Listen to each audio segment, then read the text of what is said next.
Power star Pawan Singh और खेसारी लाल यादव के fans एक भी मौका नहीं छोड़ते अपने स्टार की उपलब्धि गिनाने में। किसी का भी स्टार किसी से आगे निकल गया तो सामने वाले का फैंस उसे जरूर ताने मारेगा। बता दें कि ये दोनों के बीच कंपटीशन इतना हाई रहता है कि किसी का गाना अगर 1 घंटे पहले ज़्यादा व्यूज़ किया है तो वो सारे कुछ सोशल मीडिया पर चर्चाओं का विषय बन जाता है। तो भाई कमाई की जब बात होगी तो क्यों नहीं बनेगा। जी हाँ, हम आपके पास एक ऐसी वीडियो और एक ऐसे प्रूफ के साथ आए हैं जहां पर आपको पता चलेगी कि इन दोनों की कमाई क्या है, साल में ये दोनों कितना कमा लेते। तो भाई खेसारी लाल यादव की बात करें तो साल में ये पूरे साल 12 से 15 करोड़ रुपए कमा लेते हैं। आप चाहे तो गूगल पे या कहीं भी सर्च कर सकते हैं, इन्होंने अपनी नेट वर्थ दे रखी है।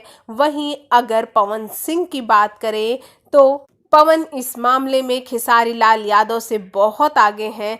34 से 35 करोड़ रुपए सालाना उनकी कमाई है। इनकी मेन कमाई इनकी फिल्मों से और स्टेज शो से आती है। तो वहीं खेसारी लाल यादव 12 से 15 करोड़ रुपए अगर सालाना कमाते हैं तो इनकी भी एक गाड़ी मोटी कमाई जो है वो फिल्मों से ही आती है, स्टेज शो से, गानों से आती है, साथ ही साथ बड़े बड़े विज्ञापनों से भी आती है।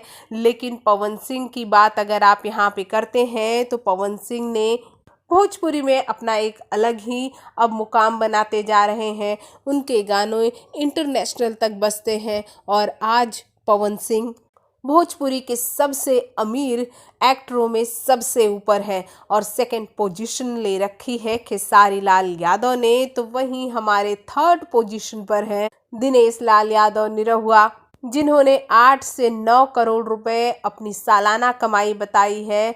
तो रवि किशन और मनोज तिवारी ने अपनी सालाना कमाई 5 से 6 करोड़ के बीच में बताई है। तो जितने भी भोजपुरिया कलाकार इन दिनों एक्टिव हैं भोजपुरी इंडस्ट्री में, उसमें से सबसे अमीर कोई है तो कोई और नहीं, पवन सिंह है। और ये अपनी कमाई में दिन दूनी रात चौगनी की तरह तरक्की करते जा रहे हैं। तो क्या कहेंगे आप हमारे इस वीडियो के बारे में? कमेंट बॉक्स में कमेंट ज़रूर कीजिए।